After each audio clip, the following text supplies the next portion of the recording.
नारायण नमस्कृत्य नरं चैव नरोत्तमं देवीं सरस्वतीं व्यासं ततो जयमुदीरयेत्। व्यासाय विष्णुरूपाय व्यासरूपाय विष्णवे नमो वै ब्रह्मदेवाय वसिष्ठाय नमो नमः। गुरुर्ब्रह्मा गुरुर्विष्णु गुरुर्देवो महेश्वरा गुरुसाक्षात् परब्रह्मा तस्मै श्रीगुरवे नमः।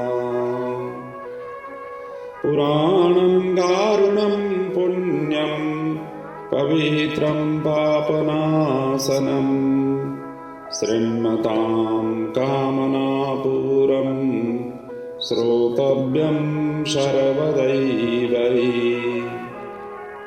अनादिनिधनो देव शङ्खचक्रगदाधर अक्षय्य पुण्डरीकाक्ष पितृमोक्षप्रदो भव। बोले श्री पुराण पुरुषोत्तम भगवान की जय। व्यासी महाराज की जय। गरुड़ पुराण की जय। सद्गुरुदेव भगवान की जय। समस्त पितृदेवों की जय। आइए हम गरुड़ पुराण की प्रेत कल्प के अंतर्गत की कथाओं को चिंतन मनन करते हुए आ रहे हैं। ये प्रेत कल्प में कुल 16 अध्याय हैं। इनमें से हमने 7 अध्याय तक की कल तक के प्रसंग में चिंतन मनन कर चुके थे। आज 8वें अध्याय में हम प्रवेश हुए हैं और इस अध्याय में कुल 118 मंत्र है।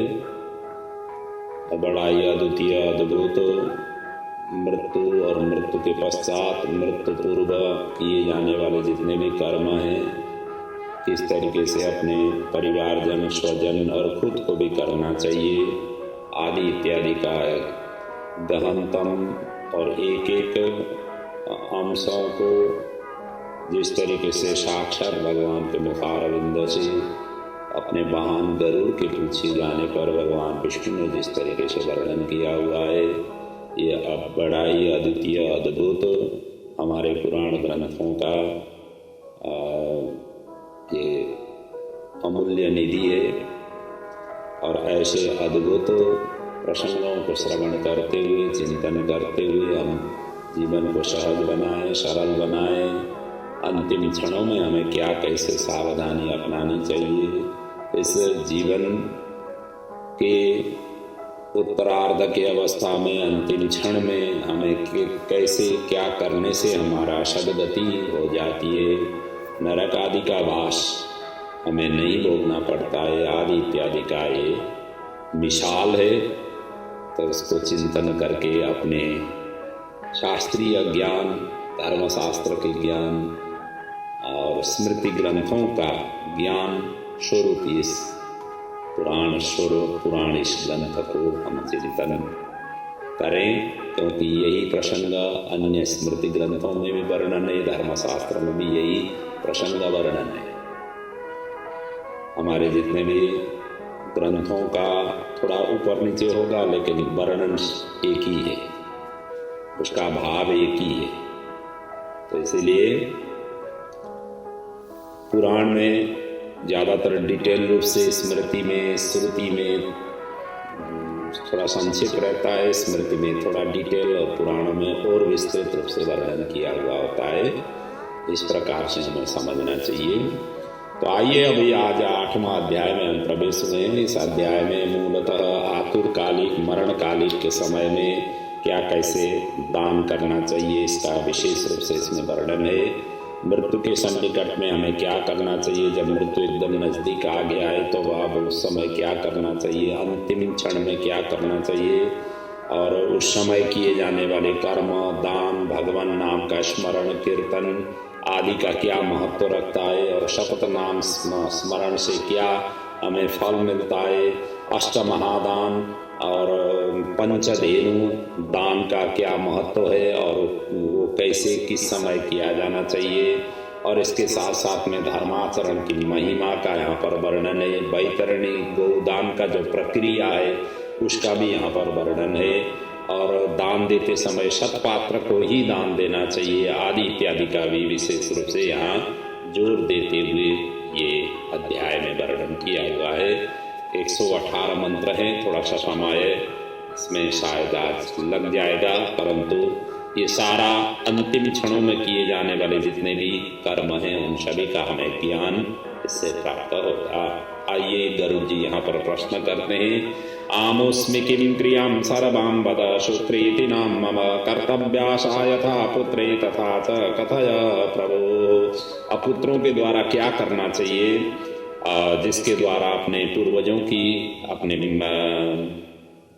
माता पिता के पीछे एक पुत्र होने के नाते क्या उनको कार्य करना चाहिए, और उनको कैसे पारलौकिक क्रियाओं को सुसंपन्न करें ताकि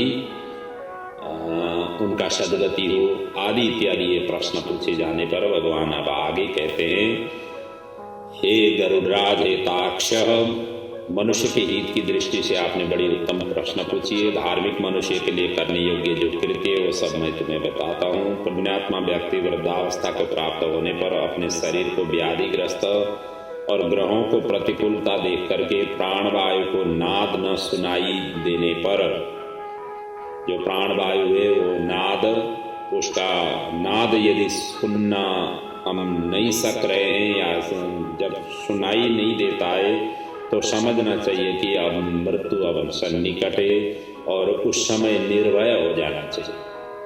भय को त्याग देना चाहिए, आलस्य को त्याग देना चाहिए, और अनजाने किए गए पापों का विनाश के लिए प्रायश्चित का आचरण करना चाहिए। जब आतुर काल उपस्थित हो जाए, स्नान करके शालिग्राम स्वरूप भगवान विष्णु की पूजा कराएं। गंधा, पुष्प, कुमकुम, तुलसी दल, दूध, दीप और बहुत से मोदक आदि नैवेद्यों को समर्पित करके भगवान की अर्चा करें। विप्रों को दक्षिणा दे करके नैवेद्य ही भोजन कराएं, और अष्टाक्षर और द्वादशाक्षर मंत्र का जाप करें, अर्थात पहले भगवान विष्णु की शालिग्राम की पूजा अर्चना करके भगवत नाम स्मरण करें और निरंतर चिंतन करते रहें। और इसमें अष्टाक्षर में ओम नमो नारायण, ये 8 अक्षरों का नाम भगवत नाम स्मरण है, और दूसरा है द्वादशाक्षर ओम नमो भगवते वासुदेवाय, ये द्वादशाक्षर मंत्र है। इन दोनों में से जो भी उचित हो वही नाम संकीर्तन करते रहें, और भगवान विष्णु और शिव के नाम का स्मरण करें। सुने भगवान का नाम कानों से सुनाई पड़ने पर वो मनुष्य के पाप सभी नष्ट हो जाते हैं। रोगी के समीप आकर बांधवों को शोक नहीं करना चाहिए, मैं अमुक हूँ, मैं अमुक हूँ, इसी हिसाब से मुझे पहचान लिया आदि इत्यादि का आकर के कहना नहीं चाहिए। रोगी के पास जा कर के जो वृद्धावस्था है, जो अंतिम क्षण है, पहचानने की बात नहीं है, वहाँ पर प्रभु का नाम स्मरण करें। हम लोग यही गलती करते हैं, जो जहाँ बीमार हैं वहाँ पर जा कर के संसार की चर्चा करते हैं, प्रभु की चर्चा हम बहुत ही कम करते हैं। इसलिए जो भी मिलने के लिए वहाँ पर जाएं, भगवान का नाम स्मरण करें। आपको कुछ भी मंत्र आदि नहीं आता हो तो केवल नाम संकीर्तन करें, हरे कृष्ण कृष्ण कृष्ण हरे हरे, ओम नमः शिवाय, कई प्रकार के जो बीज मंत्र हैं ऐसे मंत्रों का निरंतर वहाँ पर सुमिरन करें। जितने समय आप बैठ रहे हैं उतने समय आप वहाँ पर संकीर्तन करके ही निकलें। इस तरीके से करने से उनका मतलब जो मृत्यु सन्निकट आया हुआ है उनके लिए सहज होगा, सरल होगा, और इन नामों का स्मरण उनको श्रवण करते करते उनका दिव्य गति भी प्राप्ति हो जाती है। इसलिए यहाँ भगवान स्वयं कहते हैं मेरे नाम का बार बार स्मरण कीर्तन करते रहना चाहिए। और मेरे नाम खास तौर से 10 अवतार जो नाम है, मत्स्य कुर्म वराह स नारसिंहस्य वामनः रामो रामस्य कृष्णस्य बुद्ध कल्कितकैवच, एतानि 10 नामानि स्मर्तव्यानि सदा बुधैः समीपे रोगिणो बुरीहात् बांधवास्ते प्रकीर्तिता। जो बांधव हैं उनको इस तरीके से इन भगवान के मत्स्य कुर्मा आदि ये 10 अवतारों का नाम बार बार लेते रहना चाहिए। और उस जो अपने रोगी के समीप ये नामों का उच्चारण करते हैं उन्हीं को ही बांधव कहे गए, उन्हीं को ही रिश्तेदार कहे गए। जाकर के फालतू की बातें करने वाले को रिश्तेदार नहीं कहे। इसलिए यहाँ कहा गया समीपे रोगिणो ब्रूयाद बांधवास्ते प्रकीर्तिता। रोगी के समीप में जाकर के इन नामों का जो उच्चारण करता है उसी को ही बांधव कहा हुआ है, फालतू की बातें करने को बांधव नहीं कहा हुआ है। इसीलिए जाकर के फालतू की बातें वहाँ नहीं करना चाहिए। आगे जाकर के कहा गया है कि कृष्ण यह मंगलमय नाम जिसकी वाणी से उच्चारित होता है उसके करोड़ों महापाप तत्काल ही भस्म हो जाते हैं। मरणासन अवस्था में अपने पुत्र के बहाने से नारायण नाम लेकर के अजामिल भी भगवत धाम को प्राप्त हो गया तो फिर श्रद्धा पूर्वक यदि भगवान का नाम उच्चारण करने वाले के विषय में तो क्या कहा जाए। तो अजामिल की उपाख्यान भागवत में जिस तरीके से वर्णन किया हुआ है, मृत्यु के सन्निकट आने पर अपने पुत्र का नाम था नारायण, यही उच्चारण करके ही उनकी सद्गति प्राप्ति हो गई, उनका दीर्घ जीवन प्राप्त हुआ। वहाँ पर जो यमदूत थे वो लौट करके जाना पड़ा। ये सब चीज वहाँ पर इस तरीके से वर्णन किया हुआ है। तो यदि हम श्रद्धा से, भक्ति से और उनकी सद्गति की कामना करते हुए भगवान का नाम ले लेंगे तो रोगी का क्यों मुक्ति नहीं होगा, इसीलिए इसमें जोर दिया गया है।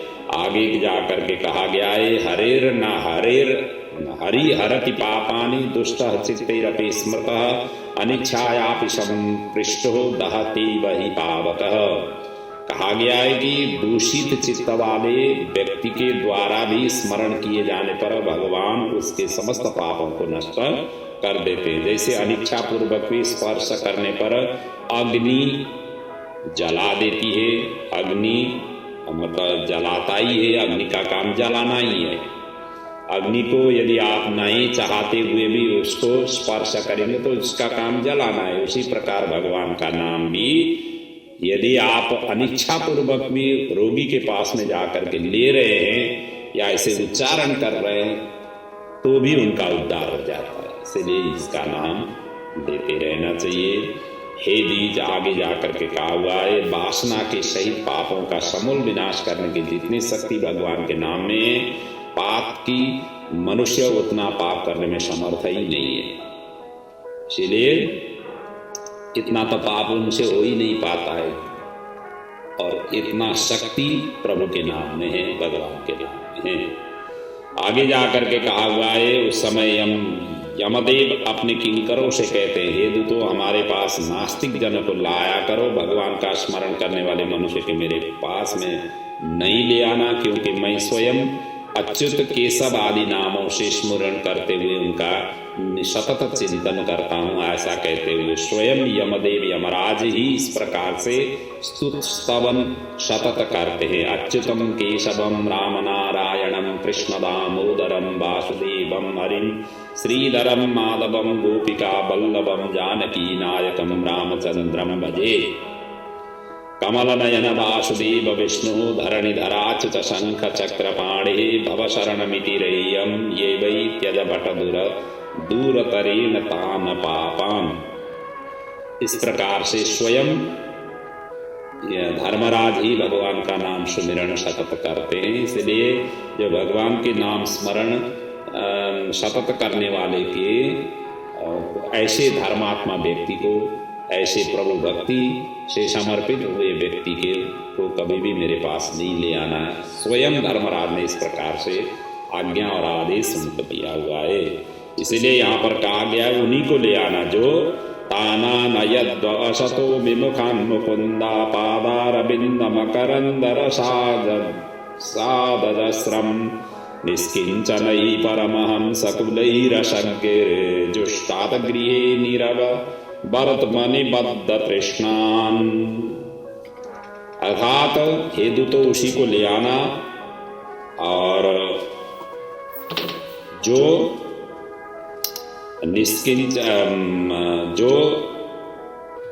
निष्किंचन और रसज्ञ परमहंसों के द्वारा निरंतर आस्वादित भगवान मुकुंद के पादार बिंद मकरंद रस से विमुख हैं, अर्थात भगवान से जो विमुख हैं, अर्थात भगवत भक्ति से जो विमुख हैं, और नरक के मूल गृहस्थी के प्रपंच में तृष्णा से जो बद्ध हैं, ऐसे असत पुरुष को ही मेरे पास में ले आया करना।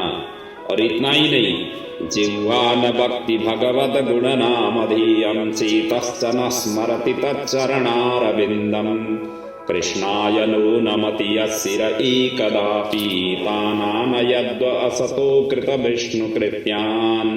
उन्हीं को ही ले आना जिनको जिह्वा कभी भगवान के गुण नाम का कीर्तन नहीं करती हो, चित्त भगवान के चरणारविंद का स्मरण कभी नहीं करता हो, और सिर कभी भी भगवान के लिए कभी उसने प्रणाम नहीं किया हो, ऐसे विष्णु के आराधना उपासना आदि कृत्यों से रहित असत पुरुषों के ही मेरे पास ले आया करना।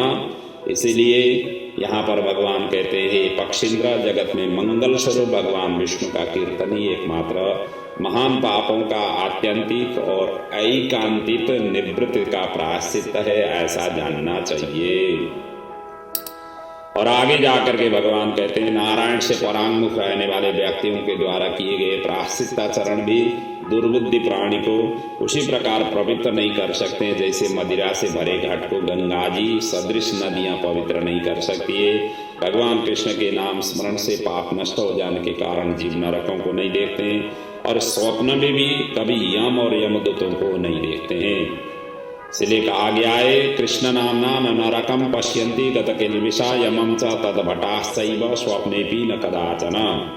आगे जाकर के भगवान कहते हैं, जो व्यक्ति अंतकाल में नंद नंदन भगवान श्री कृष्ण के जिसके पीछे चलते हैं, ऐसे गाय को ब्राह्मणों को दान देता है, वो मांस हड्डी और रक्त से परिपूर्ण बैतरणी नदी में नहीं गिरता है, जो मृत्यु के समय में नंद नंदन इस प्रकार की वाणी भगवान नाम का उच्चारण करता है, वो पुनः मांस अस्थि और रक्त से पूर्ण बैतरणी रूपी शरीर को प्राप्त नहीं करता है, शरीर धारण नहीं करता है, अर्थात मुक्त हो जाता है।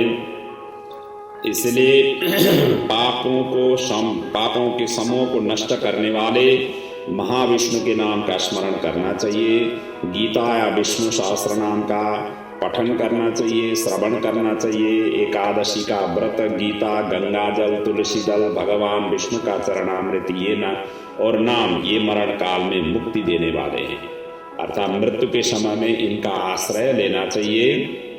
इसलिए यहाँ पर कहा गया है कि एकादशी व्रतम गीता गंगाम्बु तुलसी दलम विष्णु पादाम्बुना नामानि मरणे मुक्तिदानानि च। ये मरण के समय में मुक्ति प्रदान करने वाले हैं, तो गीता का सहारा लेना चाहिए, भगवत श्रीमद् भागवत गीता का, श्रीमद् भागवत महापुराण का, गंगा जल का, तुलसी दल का, भगवान विष्णु का चरणामृत का, शालिग्राम आदि भगवान विष्णु के चरणामृत का, और भगवान का नाम संकीर्तन का, ये सहारा लेना चाहिए। कई महापुरुष जब सदगति अंतिम क्षण में हो जाते हैं तो वहाँ पर उनका अखंड कीर्तन चालू हो जाता है। कई हमने देखा हुआ भी है, आजकल तो मीडिया ऐसे प्रसंगों को भी कई बार दिखाते हैं। तो जो महापुरुष अंतिम क्षण में जब हो जाते हैं तो उनके परिजन साथ में बैठ करके भगवान नाम संकीर्तन का जोर जोर से ऐसे स्तवन और अखंड, ऐसा नहीं है कि 1 घंटा 1.5 घंटा किया, अखंड नाम संकीर्तन करते हुए, अखंड भागवत श्रवण कराते हुए, अखंड मतलब इस तरीके से पाठ कराते हुए उनकी सदगति की कामना, उनकी सदगति का लिए इस प्रकार से कार्य करते हैं। और यदि अपना अनुकूल ऐसा बना, अपने माता पिता के पीछे ऐसे सुयोग्य अवसर मिला, अपने पुत्र करने की ऐसे सामर्थ्य हो, तो इस तरीके से अंतिम क्षणों में अपने माता पिता की ऐसे क्षणों में इस तरीके के कार्य करना चाहिए। और उसके बाद घृत और सुवर्ण सहित अन्नदान का संकल्प करें। श्रोत्रिय बीज वेद पाठी ब्राह्मण को सवत्सा गौ का दान करें। जो मनुष्य आतुर काल में थोड़ा या बहुत दान देता है, पुत्र उसका अनुमोदन करता है, वो दान अक्षय माना गया है। सत्पात्र को ही दान देना चाहिए। और यहाँ पर स्पष्ट कहा हुआ है कृपा आप सभी के ऊपर कर सकते हैं, लेकिन दान देते समय, संकल्प करते समय सत्पात्र को ही करना चाहिए।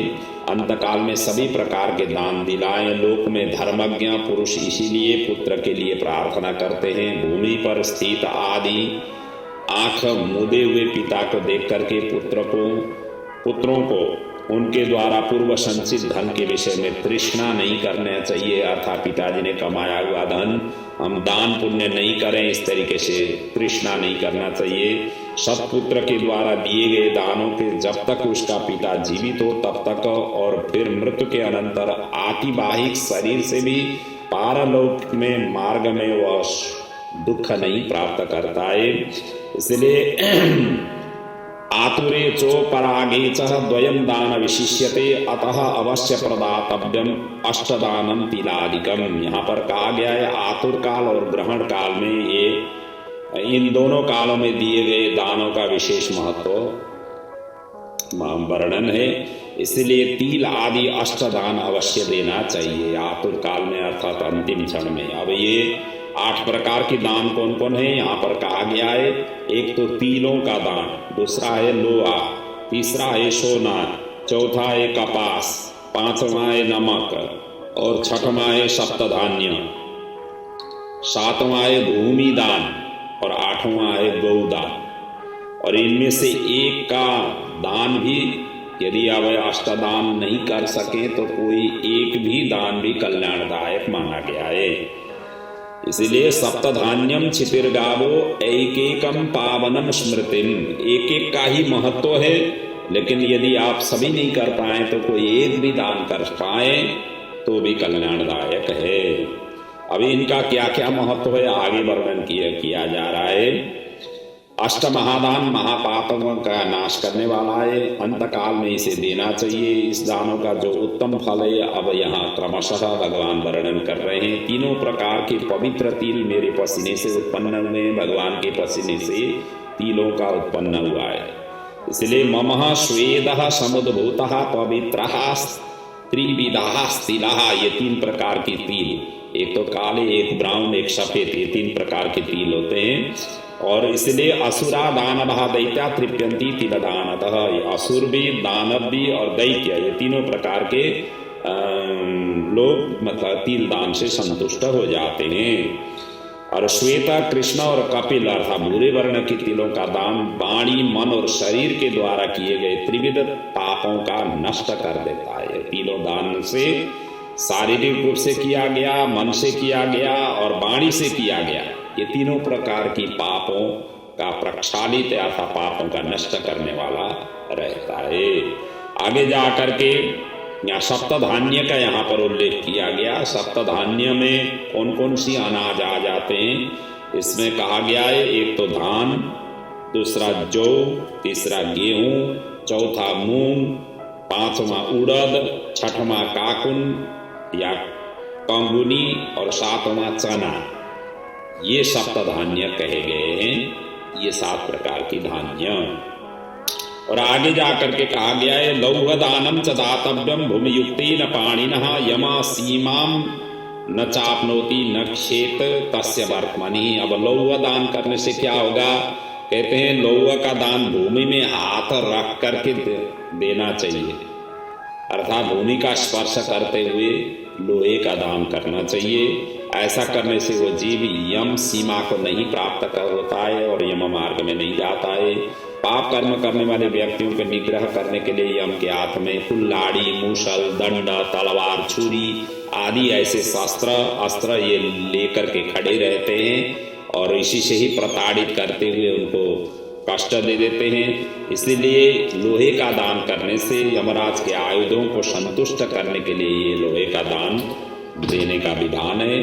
और इसलिए ये लोहे का दान से यमलोक में उनको सुख प्राप्त हो जाती है। आगे जाकर के उरुण, श्याम सूत्र, संडामर्क, उदुम्बर, शीशंबल नामक ये यम के महादूत लोहादान से सुख प्राप्त करने वाले होते हैं। इसीलिए हे गरुड़, परम गोपनीय और दानों में उत्तम दान को सुनो। अब ये आगे का वर्णन करते हैं, जिसके देने से भूलोक, पृथ्वी, भूवरलोक, अंतरिक्ष और स्वर्लोक निवासी अर्थात मनुष्य, भूत, प्रेत और देवगण संतुष्ट होते हैं। ब्रह्मादि देवता, ऋषिगण तथा धर्मराज के सभासद ये सभी के सभी संतुष्ट होते हैं और उस महादान को कहा गया है सुवर्ण दान।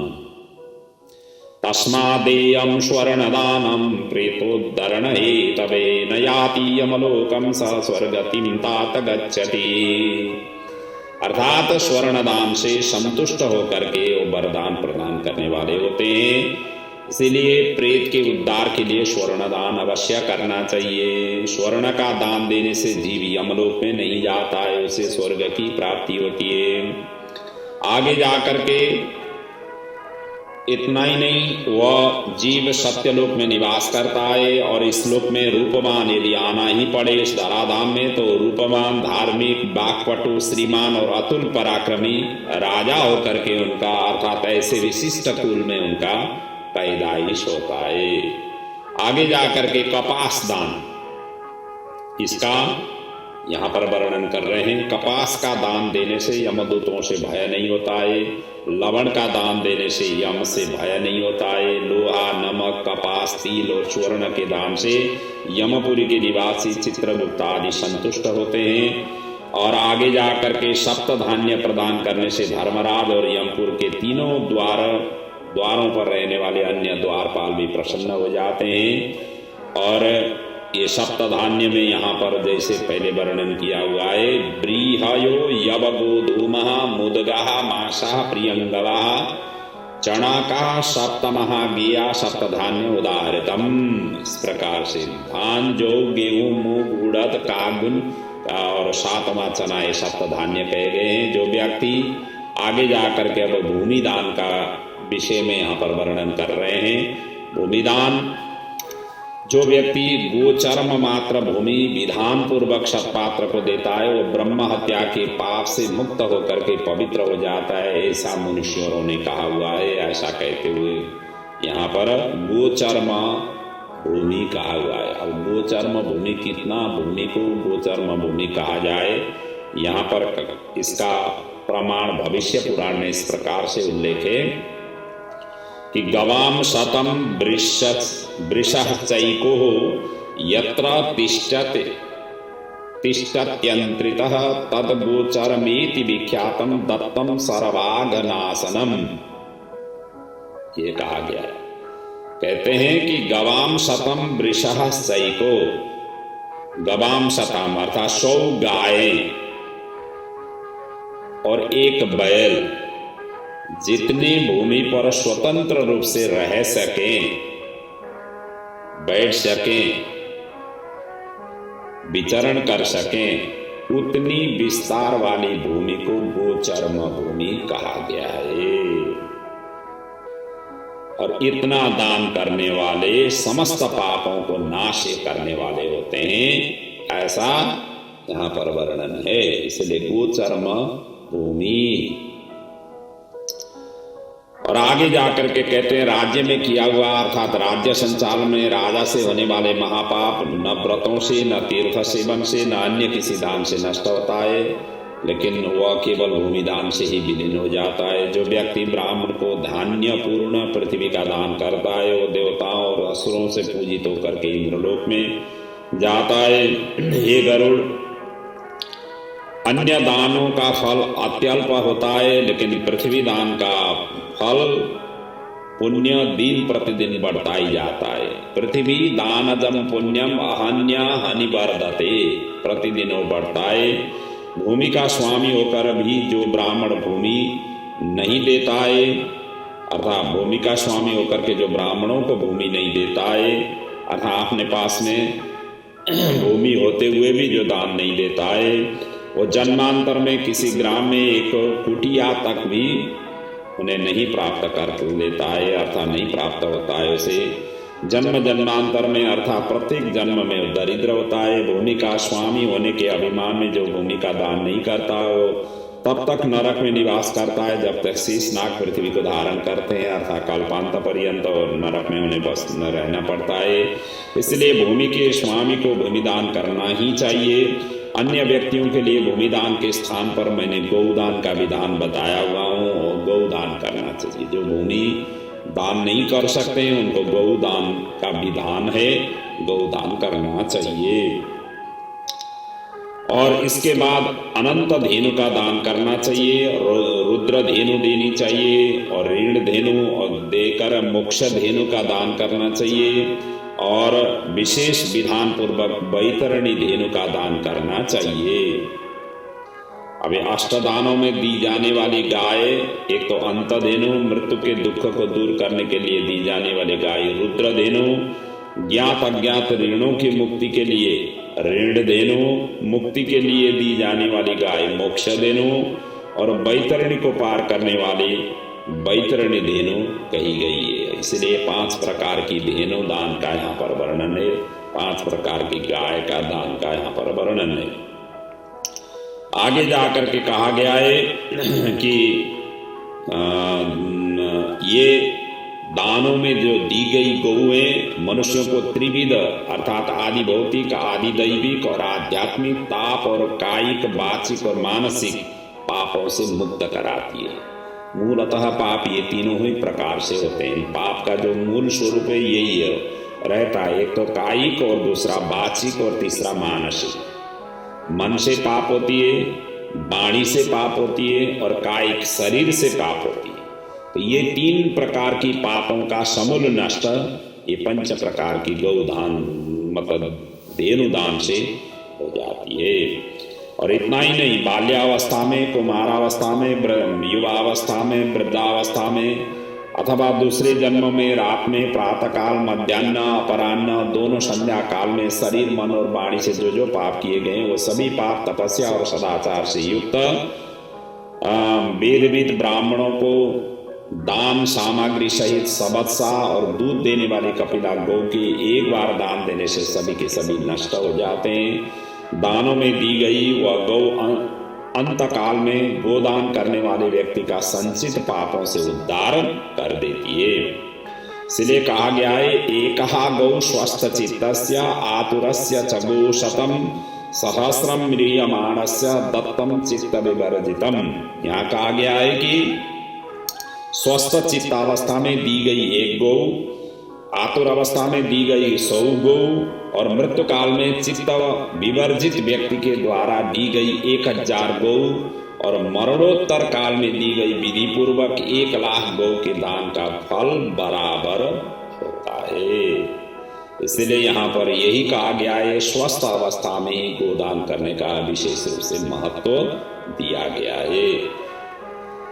और तीर्थों में सत्पात्र को दी गई एक गौ का दान 1,00,000 गौ के तुल्य होता है। इसलिए तीर्थों में यदि आपका अवसर मिले, जाकर के ऐसे पवित्र तीर्थों में जहाँ आश्रम आदि है, जहाँ गौ की सेवा अनवरत रूप से होती आ रही है, ऐसी क्षेत्रों में यदि गौदान का अवसर अपने हाथों से करने का सौभाग्य मिला तो ये तो शून्य सुगंध ही हो जाता है। इसलिए ऐसा कार्य यदि आपको अवसर मिले तो चुकाना नहीं चाहिए। यदि आपके पास में सामर्थ्य हो, शक्ति हो, क्योंकि दान वही व्यक्ति कर सकता है। एक तो सामर्थ्य होना चाहिए, समर्थवान व्यक्ति ही दान कर सकता है, और दूसरा प्रभु ने आपको दिया हुआ हो, और ऐसी प्रेरणा भी आनी चाहिए। जिनको दिया हुआ है उन्हीं को ही प्रेरणा आती है, जिनको नहीं दिया हुआ है उनको प्रभु प्रेरणा भी नहीं करते, जोर भी नहीं लगाते। सामर्थ्य के ही व्यक्ति को ही ऐसे मन में ऐसे भाव जागृत हो जाती है, और ऐसे व्यक्ति ही करते आ रहे हैं। इसलिए जो कल के प्रसंग में हमने वर्णन किया था ना, सत्पात्र मतलब पुण्य कर्मों से स्वर्ग आदि लोग जाना, फिर पुण्य कर्म क्षय होने के पश्चात अच्छे कुलों में पैदाइश होना, इस प्रकार की साइक्लिंग ऑर्डर में वो लोग चलते हैं। और जो पाप कर्म वाले हैं, पापी जन हैं, जो दान पुण्य आदि आदि कुछ भी कर नहीं पाते हैं, नहीं कर सकते हैं, फिर वो पाप कर्मों से सन करके फिर नरक आदि जाना पड़ता है। नरक में नरक वास भोगने के पश्चात फिर पापी योनियों में, अर्थात ऐसे ही नीच योनियों में, चांडाल आदि योनियों में उन्हें जन्म लेना पड़ता है। फिर यहाँ आकर के पुनः पाप में संलग्न हो जाते हैं, और उसी पाप के कारण से पुनः उनको नरक जाना पड़ता है। इस प्रकार की साइक्लिंग ऑर्डर में वो चलते रहते हैं। इसलिए अपने सामर्थ्य शक्ति जैसे जिस तरीके से है उस हिसाब से करना चाहिए। लेकिन आप मन बना लेंगे, आप ठान लेंगे तो भगवान आपकी पूरा कर देते हैं। ये बात जो है ना, आपने अभी तक के जीवन में कई बार आजमाया हुआ भी है और आपने अनुभव भी किया हुआ है। आगे जाकर के कहा गया है, पात्रे दत्तम च यद्दानम तत्लक्ष्य गुणितम भवेत दातु फल अनंतम स्यान न पात्रस्य प्रतिग्रह। यहाँ पर कहा गया है, सत्पात्र में दिया गया दान लक्ष्य गुणा होता है और दाता को अनंत फल प्राप्त होता है, और लेने वाले पात्र को प्रतिग्रह दान लेने का दोष भी नहीं लगता है। इसलिए सत्पात्र को ही दान देना चाहिए। और सत्पात्र कैसे, व्यक्ति को सत्पात्र कहा गया है, कैसे हमें पहचाने कौन सा सत्पात्र है कौन असत्पात्र है, उसको पहचान क्या है, उनका क्या क्राइटेरिया है, क्या बिंदु है, इसके लिए भी यहाँ आगे वर्णन किया हुआ है कि स्वाध्याय और होम करने वाला, दूसरे का द्वारा पकाए गए अन्न का न खाने वाला, अर्थात स्वयं पाकी ब्राह्मण रत्नपूर्ण पृथ्वी का दान लेकर के भी प्रतिग्रह दोषों से लिप्त नहीं होता है, और इसी को ही सत्पात्र का स्वरूप माना गया है। विष और शीत को नष्ट करने वाले मंत्र और आग भी क्या दोषों को भागी होता है। अपात्र को दी गई वह गौ दाता को नरक ले जाती है। अपात्र को प्रतिगृहिता को 101 पीढ़ी के पुरुषों के सहित नरक में गिराती है। इसलिए अपने कल्याण की इच्छा करने वाले विद्वान व्यक्ति को अपात्र को दान नहीं करना चाहिए। एक गौ एक ही ब्राह्मण को देनी चाहिए, ये भी ध्यान रखें। बौद्ध ब्राह्मणों को एक गौ कदापि देना नहीं चाहिए। वह गौ यदि बेची गई अथवा बांटी गई तो 60 पीढ़ी तक पुरुषों को जला देती है। इसलिए हे खगेश्वर, मैंने तुमसे पहले बैतरणी नदी के विषय में कहा था, अब उसे पार करने के उपाय भूत बैतरणी गोदान के विषय में मैं तुमसे कहता हूँ। कहते हुए अब बैतरणी गोदान का यहाँ पर प्रक्रिया का वर्णन आगे भगवान कह रहे हैं। अब इसको किस तरीके से करना चाहिए यहाँ पर ये वर्णन कर रहे हैं। कृष्णादा पाटलम वापी धेनु कुर्यादलंकृतां स्वर्ण श्रृंगेरोप्यखुरी काश्यपात्रोपदोहिनीं। कहा गया है, काले अथवा लाल रंग की गौ की, सोने की सींग, चांदी के खूर, कांसों के पात्र की दोहनी सहित 2 काले रंग के वस्त्रों से आच्छादित करें। उसके कंठ में घंटा बांधें।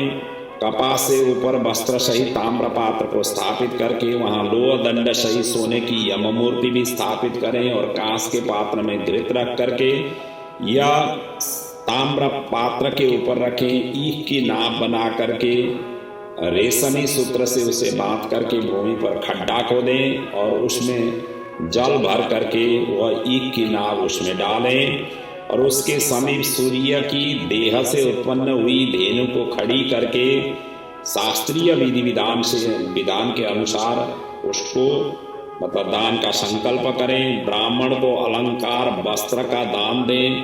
गंध पुष्प अक्षता आदि से विधान पूर्वक गौ की पूजा करें, और पुच्छम संगृह्य धेनोस्तु नावम आश्रित्य पादतः पुरस्कृत्य ततो विप्रम इमं मंत्र उदाहरेत। और गौ की पुच्छ को इस प्रकार से पकड़ करके नाव में पैर रख करके ब्राह्मण के आगे इस प्रकार से मंत्र उच्चारण करें, अर्थात इस प्रकार से प्रार्थना करें, गौ के लिए प्रार्थना करें। कहते हैं, भवसागर मग्नानहं शोक तापोर्मि दुःखिनहं त्राता त्वं हि जगन्नाथ शरणागत वत्सल विष्णु रूप द्विज श्रेष्ठा मामुद्धर महीसुरा सदक्षिणां मया दत्तां तुभ्यं वैतरणी नमः। यम मार्गे महाघोरे तां नदी शतयोजनां तार्तो काम ददाम्येतां तुभ्यं वैतरणीं नमः। इस प्रकार से यहाँ पर प्रार्थना करें।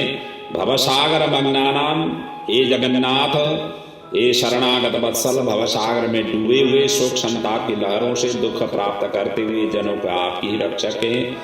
ये विष्णु रूप भूमिदेव हे ब्राह्मण श्रेष्ठ, आप मेरा उद्धार कीजिए। मैंने दक्षिणा के सहित यह बैतरणी नरूपिणी गौ आपको दिया है, आपको नमस्कार है। मैं महाभयावह यम मार्ग में 100 योजन विस्तार वाली उस बैतरणी नदी को पार करने की इच्छा से आपको इस बैतरणी का दान देता हूँ, आपको नमस्कार है। और ये हे बैतरणी धेनु, हे देवेशी, यमद्वार के महामार्ग में बैतरणी नदी को पार कराने के लिए आप मेरी प्रतीक्षा करना, आपको नमस्कार है। इस प्रकार से धेनु को भी यहाँ पर प्रार्थना करना। और गावो में अग्रतः संतो, गावो में संतु पृष्ठतः, गावो में हृदय संतो, गवाम मध्ये वसाम्यहम, या लक्ष्मी सर्वभूतानां या च देवी प्रतिष्ठिता, धेनुः रूपेण सा देवी मम पापं व्यपोहतुः इति ही मंत्रैश्च संप्रार्थ्य सांजलिर्धेनुकां यमं सर्व प्रदक्षिणं कृत्वा ब्राह्मणाय निवेदयेत्। अभी इस प्रकार से प्रार्थना करें कि हे मेरे आगे भी गौएं हो, मेरे पीछे भी गौएं हो, मेरे हृदय में भी गौएं हो, और मैं गौओं के मध्य में निवास करूं। जो लक्ष्मी सभी प्राणियों में प्रतिष्ठित है, जो देवताओं में प्रतिष्ठित है, वही धेनु रूपा लक्ष्मी देवी मेरे पापों को नष्ट करें। इस प्रकार मंत्रों से भलीभांति प्रार्थना करके, हाथ जोड़ करके, गौ और यम की प्रदक्षिणा करके सब कुछ ब्राह्मण को प्रदान करें। आगे जा करके कहते हैं, इस विधान से जो बैतरणी धेनु का दान करता है वो धर्म मार्ग से धर्मराज की सभा में जाता है। शरीर की स्वास्थ्यावस्था में ही बैतरणी विषय का व्रत का आचरण कर लेना चाहिए। अर्थात बैतरणी ये धेनु दान, अर्थात ये धेनु का दान स्वस्थ चित्त में ही, स्वस्थ अवस्था में ही, अर्थात कभी भी आप कर सकते हैं। उत्तरावस्था जब लगा, जब आपके लिए अनुकूल हो, तभी आप कर सकते हैं। और जो वैसे भी अभी कहा गया है, स्वस्थ चित्त में किया गया दान सर्वोपरि माना गया है, उसका फल सर्वोपरि माना गया है। अस्वस्थ चित्त अवस्था में अर्थात रोगी हो गए और अंतिम अवस्था हो गया, उस समय चित्त भी उनका स्थिर नहीं होता है और रोग एक तरह से आक्रांत होकर के, आक्रमण करके शरीर को जीर्ण शीर्ण बनाया हुआ, ऐसे अवस्था में उनकी बल जबरदस्ती किया गया है। इस प्रकार की दान इतना श्रेयस्कर नहीं है जितना श्रेयस्कर स्वस्थ अवस्था में, स्वस्थ चित्त में, आपके आंखों के सामने, आपके शरीर रहते रहते ही आपकी चीजों का सामने वाला भोग कर सके, इस तरीके से किया गया दान सर्वोपरि माना गया है। और आगे जाकर के वैसे भी बैतरणी पार करने की इच्छा से विद्वानों को बैतरणी गौ का दान करना चाहिए, ऐसे इस प्रकार से वर्णन किया हुआ है। बैतरणी गौ का दान करने से महामार्ग में वह नदी नहीं आती है, इसलिए सर्वदा पुण्य काल में गोदान करना चाहिए। गंगा आदि सभी तीर्थों में, ब्राह्मणों के निवास स्थानों में, चंद्र और सूर्य ग्रहण के काल में, संक्रांति में, अमावस्या तिथि में, उत्तरायण और दक्षिणायन प्रवेश के जो तिथि हैं, कर्क और मकर संक्रांति के अवसर पर, विषुव अर्थात मेष और तुला की संक्रांति में, व्यतिपात योग में, और व्यतिपात योग कहा गया है धनिष्ठा, आर्द्रा आदि नक्षत्रों में चंद्रमा के रहने पर रविवार को पड़ने वाली अमावस्या को व्यतिपात योग कहा गया है। और युगादि तिथियों में, युगादि तिथि उसको कहा गया है, युग के आरंभ की तिथि युगादि तिथि कहलाती है। और इसके लिए सत्ययुग की प्रारंभिक तिथि वैशाख शुक्ल तृतीया को माना गया है। वैशाख महीना की शुक्ल पक्ष की तृतीया ये सत्ययुग की प्रारंभ तिथि है। त्रेता की आरंभिक तिथि कार्तिक शुक्ल नवमी है। द्वापर की प्रारंभिक तिथि भाद्रपद कृष्ण त्रयोदशी है। और कलयुग की आरंभ की तिथि माघ महीने की अमावस्या है। ये विष्णु पुराण में ये प्रमाण मिलता है। इसलिए ये तिथियों में, युगादि तिथि का मतलब ये दिनों में ये संकेत दिया हुआ है। और अन्य पुण्य काल में उत्तम गोदान देना चाहिए। अन्य भी कोई भी उत्तम काल हो, देश हो, परिस्थिति हो, या आपके लिए शतपात्र मिला, शत क्षेत्र मिला, मिला तो दान के लिए फिर प्रतीक्षा करना नहीं चाहिए। ये गंगा जी के किनारे में बैठे हुए एक साधु, वो इस प्रतीक्षा में थे कि गंगा जी के लहरें जब शांत हो जाएं तब डुबकी लगाऊं। एक पथिक आकर के उनको पूछा, हे महात्मा आप क्या क्या देख रहे हैं यहाँ पर? गंगा जी के किनारे में बैठे हुए हैं, कपड़े भी जो है ना आपने उत्तरीय वस्त्र उतारे हुए हैं, लगता है कि स्नान करने के लिए आप बैठे हुए हैं, क्यों स्नान नहीं कर रहे हैं? तो उन्होंने यही उत्तर दिया, ये लहरें जब शांत हो जाए तब डुबुल्की लगाऊं, इसलिए प्रतीक्षा कर रहा हूँ। और उसी प्रकार की है, जब हमारा सारा कुछ हो जाएगा तब हम करेंगे दान पुण्य, वो दिन तो आएगा ही नहीं। जैसे गंगा जी की लहरें शांत होने का समय नहीं आता है, उसी प्रकार हमारे भी ऐसे अवसर नहीं आता है। इसलिए जब मौका मिला मौका में कर देना चाहिए। सामर्थ्य हो तो ही दान करना चाहिए। बलि की तरह सर्वस्व करना नहीं, सर्वस्व अर्पण नहीं करना चाहिए। अपने लिए यथेक, अपने लिए पूर्ण हो, अपने परिवार के लिए आपने संतुष्ट किया हुआ हो, अपना परिपूर्ण हो, उससे ऊपर यदि प्रभु ने आपको दिया हुआ है, आप दूसरे को भी देने की स्थिति के काबिल में, सक्षम में, सबल हैं, तो ही दान पुण्य करना चाहिए।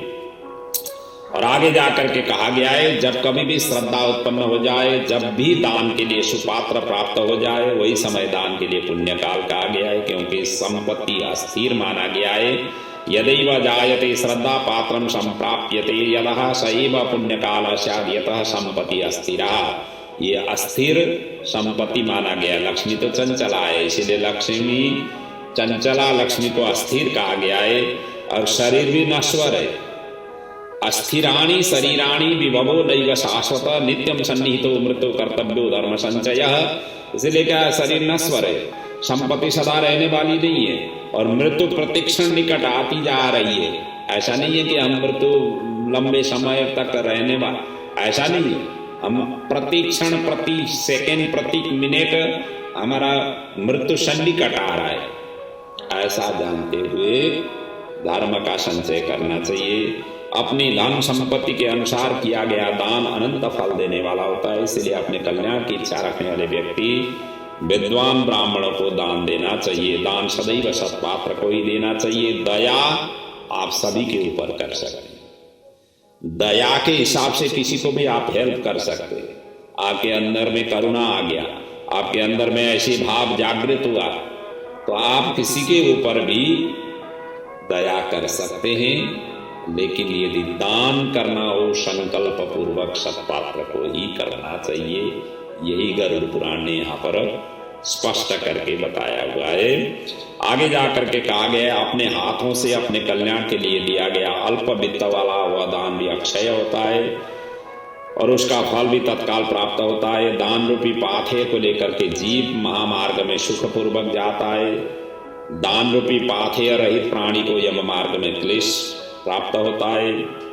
पृथ्वी पर मनुष्य के द्वारा जो जो दान दिए जाते हैं, यमलोक के मार्ग में वो सभी आगे आगे उपस्थित हो जाते हैं। महान पुण्य के प्रभाव से मनुष्य जन्म प्राप्त होता है, और उस मनुष्य योनि को प्राप्त करके जो व्यक्ति धर्माचरण करता है वह परम गति को प्राप्त करता है। धर्म को न जानने के कारण व्यक्ति संसार में दुखपूर्वक जन्म लेता है और मरता है।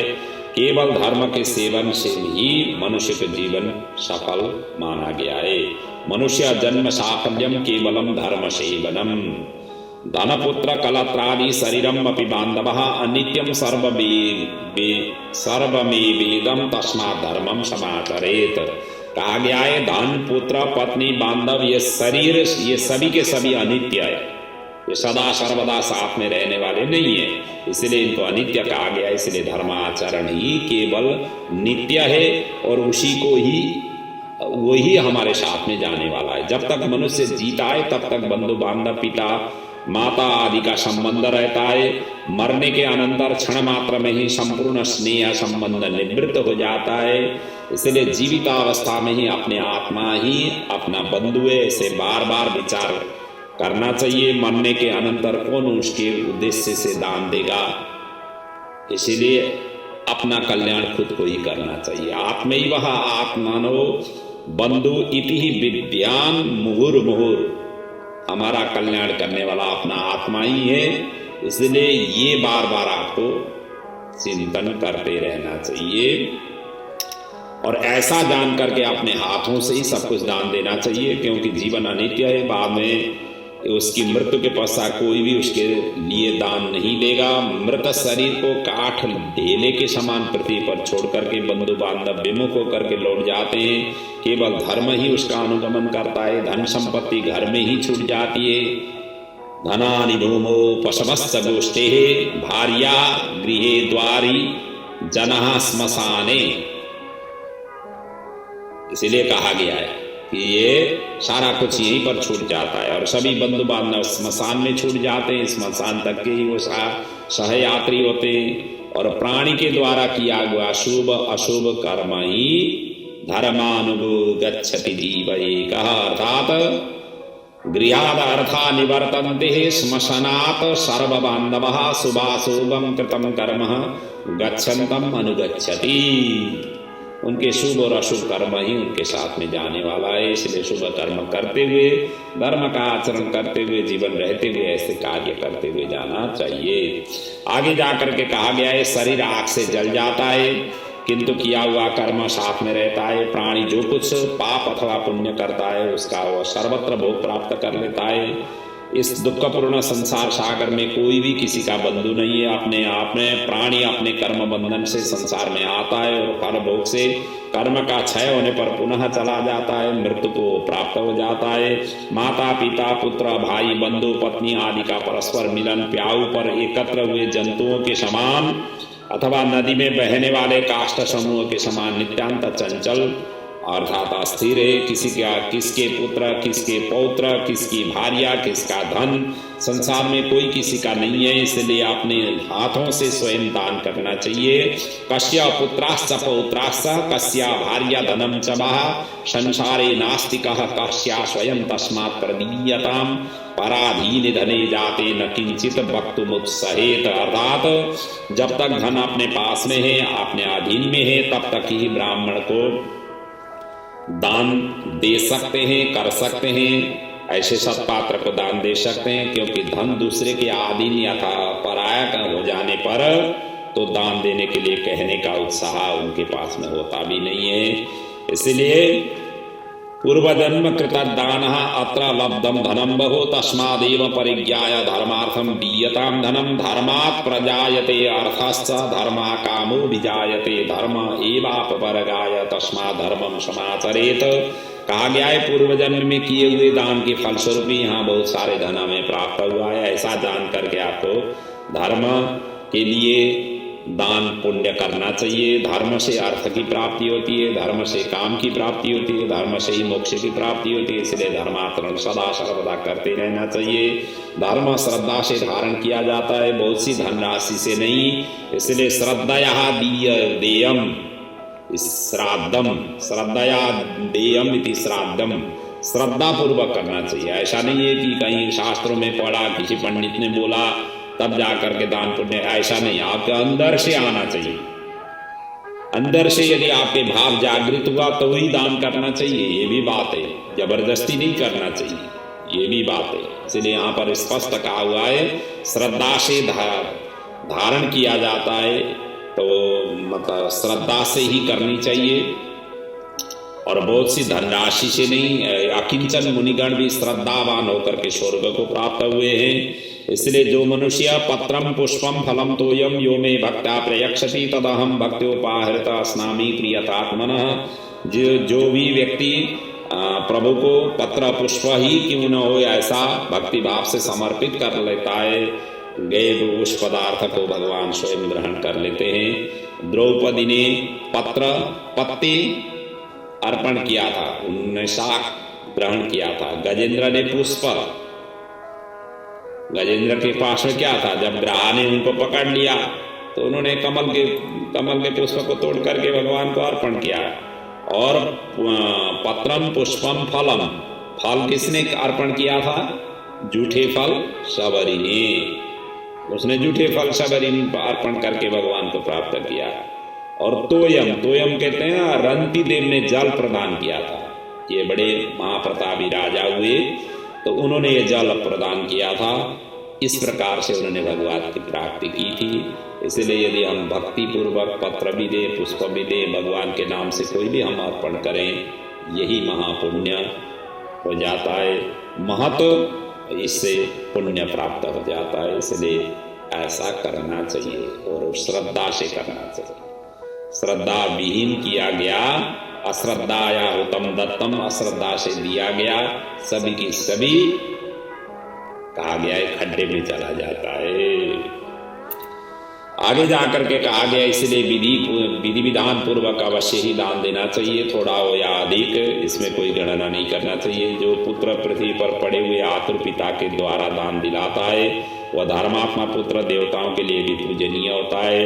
माता पिता के निमित्त जो धन पुत्र के द्वारा सत्पात्र को समर्पित किया जाता है उसके पुत्र पौत्र और प्रपौत्र साथ वह व्यक्ति स्वयं भी पवित्र हो जाता है। पिता के उद्देश्य से किए गए दानों से 100 गुना, माता के उद्देश्य से किए गए दान 1000 गुना, बहन के उद्देश्य से किए गए दान 10,000 गुना और सहोदर भाई के निमित्त किए गए दान से अनंत गुना फल प्राप्त होता है। अब ये विचित्र बात यहाँ पर स्पष्ट वर्णन किया हुआ है। कहा गया है कि पीतु 7 गुणम पुण्यम सहस्रम मातुरी वचः भगिनी 10 सहस्रम सोदरे दत्तमक्षयम। अपने सहोदर के लिए दान दिया गया, उनके नाम से दान दिया गया, अनंत गुना फल प्राप्त हो जाता है। ये यहाँ पर वर्णन किया हुआ है। पिता के उद्देश्य से किया गया 100 गुना, माता के उद्देश्य से किया 1000 गुना, अपने बहन के उद्देश्य से किया गया दान 10,000 गुना और सहोदर के लिए अक्षय गुना बताया हुआ है। और आगे जाकर के कहा गया है दान देने वाला उपद्रव ग्रस्त नहीं होता, उसे नरक यातना नहीं प्राप्ति होती है और मृत्यु काल में उसे यमदूतों से भी कोई भय नहीं होता है। ऐसा कहते हुए अंतिम में भगवान कहते हैं यदि लोभान्न यच्छन्ति काले आतुर संज्ञके मृता शोचन्ति ते सर्वे कदर्या पापिन खग पुत्रः पौत्रशः भ्राता सगोत्रा सुहृदस्तु ये यक्षन्ति नातुरे दानं ब्रह्मभग्नास्ते न संशय। तो कहते हैं हे खग, यदि कोई व्यक्ति लोभ से आतुर काल में दान नहीं देते हैं, वो कंजूस पापी प्राणी मरने के अनंतर शोक मग्न होते हैं। और आतुर काल में आतुर के उद्देश्य से जो पुत्र पौत्र सहोदर भाई सगोत्री या सुहृद जन दान नहीं देते हैं वो ब्रह्म हत्यारे कहे गए हैं, इसमें संशय नहीं है। ऐसी वर्णन करते हुए ये 8वां अध्याय जो 118 श्लोकों से था ये हमने यहाँ पर पूर्ण किया। प्रभु हम सभी को सभी प्रकार की खुशियाँ आने वाले दिनों में जीवन में प्रदान करें, बच्चों में सुभाशीष रहे, पूर्वजों को सदगति प्राप्त हो। इस प्रेत कल्प की कथाओं को श्रवण करते हुए हम भी अपने जीवन में क्या कैसे आचरण व्यवहार करना चाहिए, हमारे शास्त्र क्या कहते हैं और हमारे शास्त्रों को हम क्या कितने तक हम अपना रहे हैं या कहीं कमी रह गया है और अपने पास में सामर्थ्य हो तो हमें क्या करना चाहिए आदि इत्यादि का ज्ञान इन सद ग्रंथों की सत साहित्य की श्रवण चिंतन मनन से हमें प्राप्ति होती है। और इन्हीं उद्देश्य और ध्येय के साथ ये अनवरत रूप से आप तक पहुंचा रहा हूँ। आशा है आप सभी लाभान्वित होते हुए इन दिव्य ग्रंथों का आस्वादन करते हुए अपने आप को दिव्य स्वरूप में परिणत करते हुए भगवान की भगवत स्मरण चिंतन आराधना शरणागति शरणापन्ना आदि इत्यादि करने में सक्षम बने, यही प्रभु के चरणों में विनती प्रार्थना करते हुए मैं आज के वाक्य पुष्प को यहाँ पर पूर्ण कर रहा हूँ। ओम पूर्णमदः पूर्णमिदं पूर्णात् पूर्णमुदच्यते पूर्णस्य पूर्णमादाय पूर्णमेवावशिष्यते। ओम शांति शांति शांति। ओम